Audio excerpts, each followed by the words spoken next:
Good afternoon and welcome to the Mustard Seeds Community Forum. Today we have Kellie Bennett of the Red Barn, and she is going to talk to us about the activities there for school children. And first I would like to tell you a little bit about what the Mustard Seed is doing these days. We are very close to finishing our assisted living across the street from our main building. Construction is due to finish in the middle of November, and we're hoping to have our first residents moving in December. We've already hired the executive director who will be the guide over there, and are starting to look at other stuff. Here in the Mustard Seed, we have a new art exhibit up. As you can see behind me, Leslie West is exhibiting her beautiful artwork. And we're also starting our support groups back up again. On September 19th, we will have a caregivers support group that will meet in the downstairs part of our building. And we hope that those who are informal or formal caregivers for loved ones will join us. And now I would like to turn the meeting over to Kellie Bennett of the Red Barn, and she's going to tell us all about what they do there. Welcome. Thank you so much. Thank you. I'm very happy to be able to be here and share what Red Barn is doing. I'm going to go ahead and share my screen. All right. Yes. So Red Barn Youth Center, we are here on the Key Peninsula. We're the after school program for 6th through 12th graders. My name is Kellie Bennett. I am the executive director there. And I usually do office hours during the school year from 2 to 6 p.m. But I am always available if you have questions or comments. I'd love to hear from you. I wanted to start off first with a picture from my childhood. This is me as an early middle schooler driving my tractor on my farm when I grew up, with my sister probably unsafely standing in the trailer in the back there. And I grew up on this farm with a red barn. I have 2 red barns on the property that I currently live in, and I work now at a red barn. And it just made me think about this building that we're in as the Mustard Seed is building a new facility, a facility across the street from them. The buildings of our childhood, the buildings of our lives, they follow us. And this building right now, this Red Barn, is really important to many students, past, present, and future. And I just thought I would get you thinking about what are the buildings from your own childhood that you remember well? Have you returned to it lately? Maybe you took a trip, seen it, or like me, do you have a similar building that you're spending that time in now? I had no idea as a 12-year-old driving this tractor that I would be spending the bulk of my life now in barns. Wanted to share some about the early years. Some of you may know the complete story better even than I have. I've only been here for 6 years, but the idea for a youth center on Key Peninsula grew out of a dinner conversation by parents of teens and preteens in the summer, maybe early fall of 2004. 2004 seems quite a bit of time away from 2022. The first steering committee meeting happened in November 2004 that began the process of finding a location. This location, many of you might know, had several other lives before it became something to house a teen program. It's been a computer repair center, and it has been a photo lab. Countless other activities have happened here as well. So they found this location, they secured funding, they developed what the program would look like, And it took the help of hundreds of people and 10 years. So yes, they didn't open the doors until September 2014. This is the 8th September that we have had here at Red Barn. Originally, they were averaging 20 youth each day. Immediately, they saw that this was a need. And I'll give you some current statistics later on in our presentation. So I wanted to share just kind of what actually Red Barn is. So officially, it's the Red Barn Association. And then we call ourselves Red Barn Youth Center. And we are divided internally into two groups, two programs. We have two funds that we secure. We secure grants and donations for the after school program, which was our original mission. And then we also have a summer program that we look for separate grants for. The after school program, it's free. Both of these programs are free. They're for school students in 6th through 12th grade, and it doesn't have to be the public school system here at Peninsula School District. It could be outside of that school district, and it also could be homeschool students and private school students. But we are open on Mondays through Fridays on school days that the Peninsula School District is open. From 2:30 to 6 p.m., provide homework assistance, healthy food, activities, and we call ourselves a safe, supervised place for youth to spend time with their friends. Now, the summer program was open from 8 a.m. to 4:30 p.m., 3 days a week during the summer over an 8-week period of time. And we offered breakfast, lunch, lots of snacks, and multiple activities. So 2 different programs in this building keeps it pretty busy. Currently, my staff member, Jolene McCarthy, she is the assistant director here and also does all kitchen managing, makes the food, plans the meals. And then, as I have said before, I'm the executive director. My name is Kellie Bennett. We are hiring. We're looking for an after-school program assistant for our hours after school.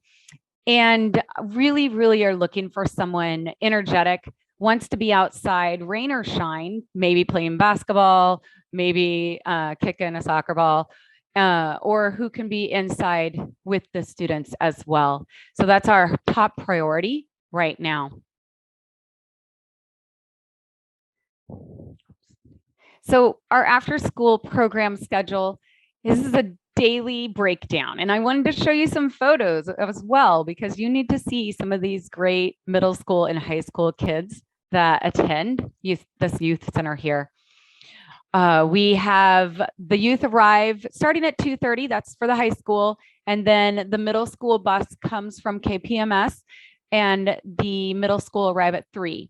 Between 3 and 3:30, we do kind of a captured audience. So this is when I need to tell the students something that's happening or give them an announcement or an introduction, or if we're going to do homework time, which we don't typically do the first week because a lot of the students don't have that quite yet, but we'll start doing that, getting into more of a schedule. We also have that time for a guest speaker.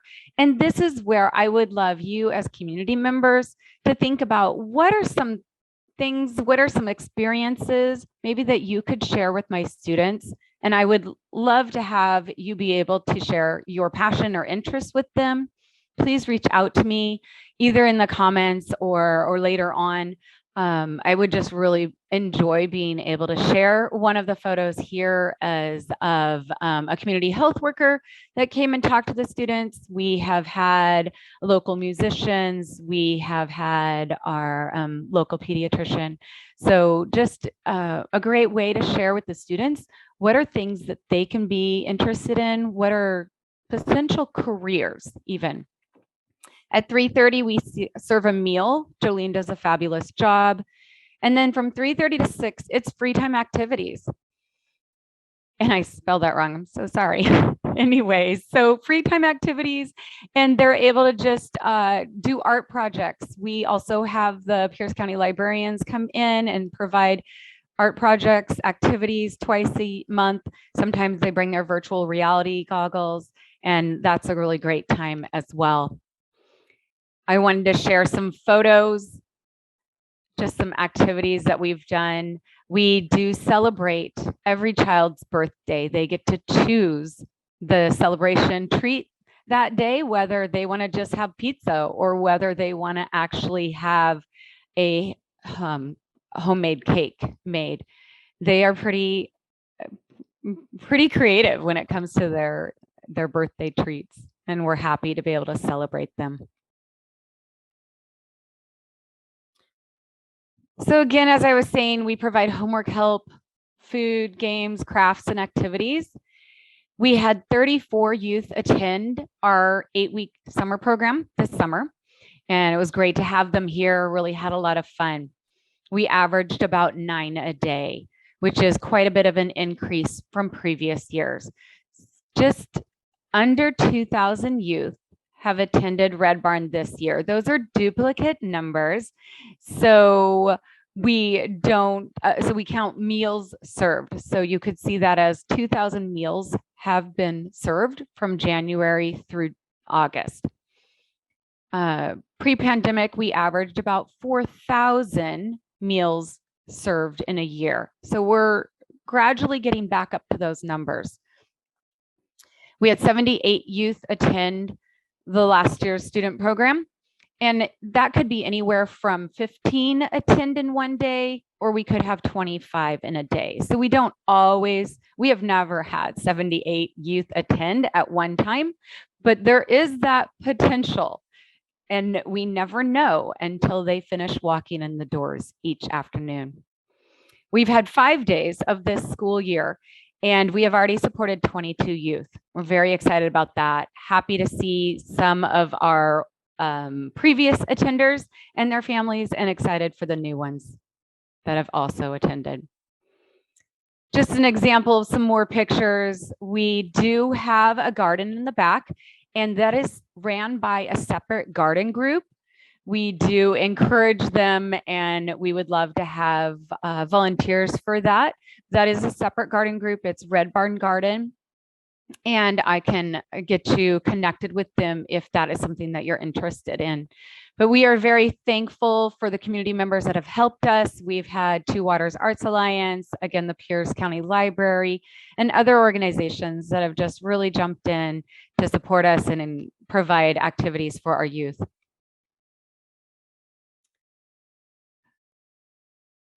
Wanted to let you know that the youth in our community really do need your support. And I think the mustard seed for the way that they have been reaching out to many organizations in the area and getting us all together to share what we're doing, and just really let people know that these are things in the community that you can become involved in. And here at Red Barn, we would encourage anyone who's interested to join us this school year, teaching a skill, sharing your interests, your passion, challenging the youth to a game of basketball, maybe even pool. And then also we have a ton of art supplies, and it's great to be able to provide those art supplies, but maybe you have an interest and you want to have something creative that you could teach the students here, and we would appreciate that. We are also looking for board members to join us. We really want to be looking to the future ahead to make sure that this is a sustainable and healthy organization. So if you have an interest in becoming a board member to help us steer in the years ahead, please let me know. My contact information is on this screen, and then also you can reach out to either the mustard seed or to me personally to get that if you are able to access that through our websites or our Facebook page as well. And then also a thank you to those who I know have been previous donors. We just really appreciate your support. As I said, this is totally free to all families. We do not charge the youth to attend, and we are very thankful for our community members. We do have monthly donors, and we're thankful for them. We have some that provide us eggs. Whenever I give them a call, he'll bring me a dozen eggs or so. And we also have families that do provide some food and supplies as well. And so thankful for that. I'm going to stop sharing my screen and let, if anybody had any questions that they needed to let me know, feel free. I kind of ran through that quicker than I expected. That's the way it goes sometimes, Kelly. The students that come to you, how do they find out about you, or how do their parents find out about the Red Barn? Absolutely. I do know our website is out there and it is getting hits. So I do know that some people are looking, they'll put in the search box, youth activities on the Key Peninsula. So that's one way. We have been putting ads in the KP News this year. We hadn't done that before, and we have heard that a few families have found us through that. Facebook as well, but also the Peninsula School District has provided flyers to families, those in ending 5th grade and going into 6th grade, and then also those students that are in middle school right now and high school. So flyers went home in May and June, I believe.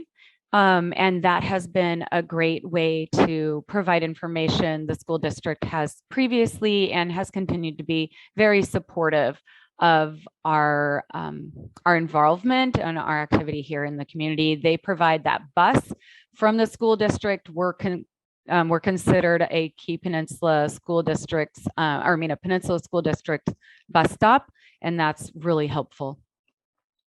And then word of mouth also. How do the kids get home? Yeah, absolutely. So now they are typically, or they're always picked up by family members. In the past, many of our students, and I would say 50% of our students, would get home on Tuesday, Wednesdays, and Thursdays with the School Bus Connects, that great community bus service that we have. In the last year, most of our students, they either got out of habit or those students moved on, they aged out of the system. And so the new group they have not heard about it, and we are trying to tell them as much as possible, but it hasn't caught on with our newest group. And also we are having more family members that are having the ability to come and pick them up. Maybe they have the financial means for the extra fuel costs, which we had problems previously. And so there could be some students that aren't coming to Red Barn, and we don't know why, but it could be because they just can't access the home from where they are, because we aren't a walking area. And that's a big deterrent when you're looking at an 11, 12, and 13, 14, 15-year-old. They can't get here. Our 16-year-olds, 17-year-old, 18-year-olds, when they get to that age, they may stop in if they're driving and say hello, but typically now they have a job, they have other activities. So really we rely on family members, whether it's a parent or guardian, aunts and uncles, to provide that access to us or home from us. Have you thought about organizing some kind of carpool system among the families of the students that attend? Right. We have tried to kind of connect families that live closer by. In the past, we did. This year, I haven't done my new list of mapping where all my youth are to really see where those connections are. But we do have families that say, oh, they're going to go home with so-and-so. And so we do know that families provide that carpool, and we do know that we can do some more steps to help that. Okay. Where do you see the Red Barn in 5 years? In 5 years. All right. I hope our numbers are increasing, and this would even be within the next year to pre-pandemic numbers, but we really do have the capacity for more students. We could be seeing 50 a day. We typically are seeing about 20 a day. So the opportunity to grow the program is there. I really do see that it would still be here. In 5 years, it's just going to be as needed then it is now as it was 10 years ago or more. So I would also like to see my craft area way more organized. I hope it doesn't take 5 years, but we're bursting at the seams with fun activities for the students. And we try to continue to organize, and it's just sometimes get overwhelming. So maybe we'll have an organizing guru that comes in, and shelves with labels. That would be beautiful. That would be another one. The other one would be to have some sort of fencing around our basketball court. For those of you that may drive into the parking lot, especially when our youth are playing basketball, you may see that they stop and hold on to the ball. That's the perfect world. And as you drive in, so that the ball doesn't get under your tires. But there's always that time where they don't see you or they don't pay attention. And so we just want to fence it in, not that to make it so that the community can't use it, but that it can be a safer place. So that would be, I think, a facilities more minded safety measure that I would like to see as well. And in 5 years, also just really having our buildup of volunteers. We had a great amount of volunteers pre-pandemic, and we have lost them all during those last couple of years. And so I think having even a stronger volunteer base would be really helpful. Yeah, those are some of those ideas. And I think those could happen next week I would love it, but definitely in 5 years, I hope that that's solid. Let's see. You talked a little bit about the guest speaker program that you have. Can you go into that a little bit further? Absolutely. Yes, definitely. I have a sister that we've just talked about our childhood in how we didn't know that there were opportunities or activities or jobs that could have been something that we would have done. She loves to be outdoors. She loves climbing trees, anything tall. And she goes, if only I knew that I could have had a career as a lineman or a tree limber or something like that. And likewise, what were some of the things, the interests that I had as a child that I didn't even know? Maybe I really liked counting things, but I didn't know that that would be like in a career. And so for what I want to do with the guest speaker program is to be bringing in people from the community who has something that they know. And it can be really basic. I mean, I don't think music is basic, but some people think just knowing how to play a guitar is a basic part of their life. And so being able to say, I play the guitar, and these are some things that I do, whether it's maybe they have an actual career, or maybe it's a fun way to relieve stress, and to talking about that with kids, about some of their experiences. Knowing that when we had the pediatrician in, knowing what are some of the steps that they could begin taking even now that would help them better situate themselves in college and in the next steps of the medical career. And so I would like that for my guest speakers.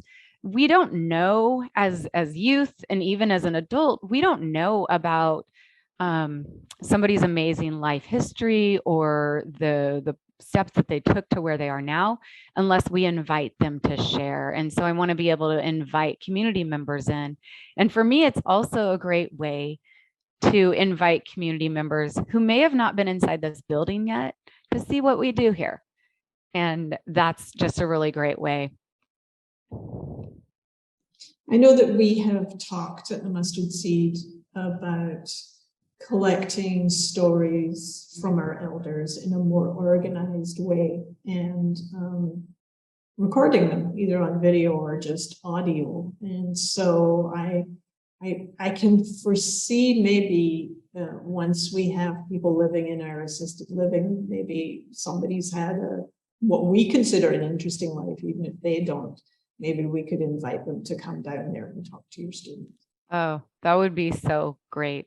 Yes, absolutely. I'd rather hear the stories from someone who can share them personally than hear about them afterwards. It's just more powerful. Absolutely. Yeah. And one of our recent volunteers just drives a pretty cool sports car. And the kids, we have some students who are really interested in sports cars. And just for that volunteer to just be able to share, this is my sports car, its name is such and such. And that even started a conversation of, do we have names for our own vehicles? And why would we name vehicles? And it's just fun to hear what the students think of and what that conversation brings out. When we had the health department worker here, we thought it would be maybe just a 5-10 minute conversation. And the youth actually asked so many great questions that it ended up being 30 minutes. Then I stopped it so we could eat, and I let them privately talk if they wanted to the person. And it just made me realize that I really don't know exactly what the youth are going to be interested in until we invite speakers in. So absolutely, if you think that there might be some great stories, or if someone here today has a great story or just an idea, I would love to hear from it too. Okay, we will definitely keep that in mind. Thank you. For maybe one of our programs, we're always thinking of what can we do to keep the seniors interested and also be involved in multi-generational activities, because that's really important for both ends of the spectrum. Right. It's good to teach the young people to respect and value older people and vice versa. Yes. Yeah. Let me see if there are any other questions here.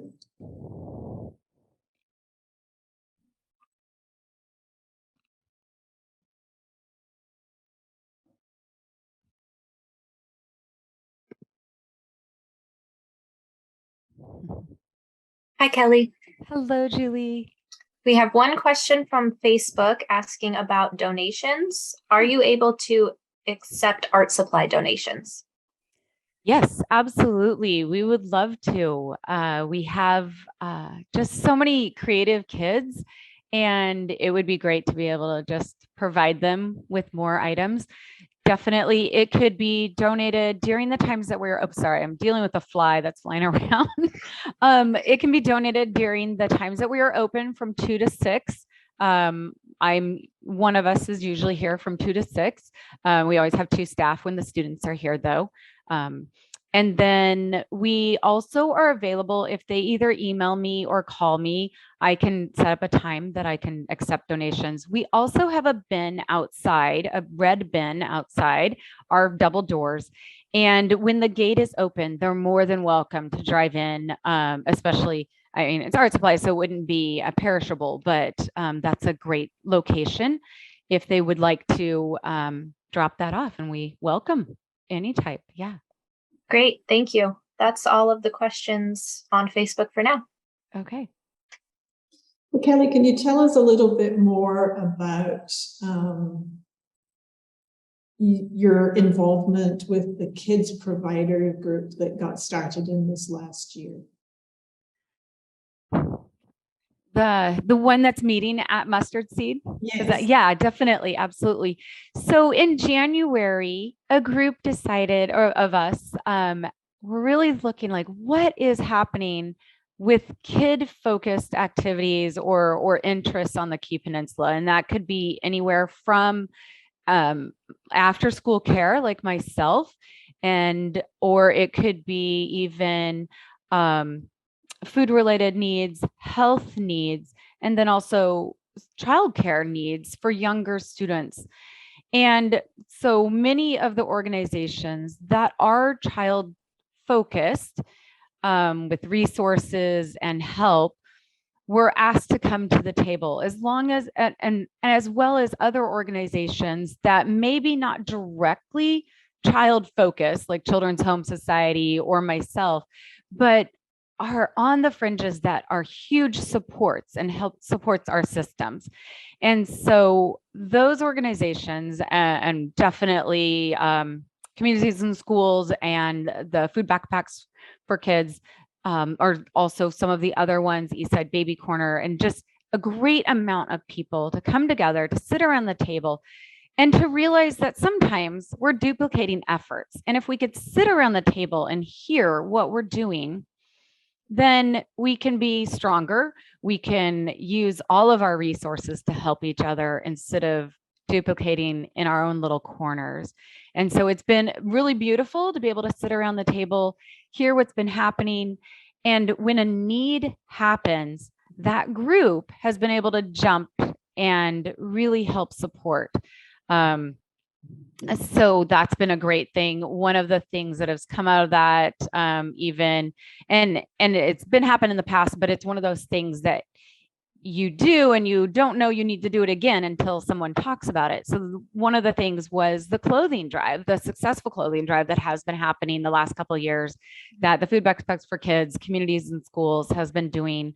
And just for me to say, I've had so many donations, I'm overwhelmed. What can we do? And immediately they were able to jump in and say, okay, let's see what we can do. And Food Backpacks for Kids started reaching out to the community members as well as others and really finding a location that we could put those clothes while we were waiting for the August event. And so just really looking at problems that we have, maybe some hindrances or some barriers that we're looking at, and how can we use what we already have in our community, because we're an amazing community. How can we together help each other? And that's what we've been doing to get around once a month. And that's been really great. And we're really thankful for Mustard Seed for hosting us. Well, we love having you there, and we love hearing about what's going on at the other end of the age spectrum and how maybe we can be involved in some small way. So we appreciate being involved. Yes. So if there are no other questions, I'd like to thank Kellie for her very interesting presentation. And this will be posted on YouTube and will be there permanently for people to watch. And Kellie's contact information will be included. And so it's been great. Thank you so much. Thank you so much. So our next community forum is on September 22nd, and we will have Children's Home Society coming to present about their programs and focus. And then on October 6th, we will have an in-person community forum here at the Mustard Seed by Bill Duranick, who will be talking about that most complex issue, Medicare, and how to sign up for it and what your options are and how to choose. So that will be again 1 o'clock on October 6th here at the Mustard Seed, and community Children's Home Society will be by Zoom and Facebook Live on September 22nd. With that, I'll close the session. And again, thank you, Kellie, and we'll see you soon.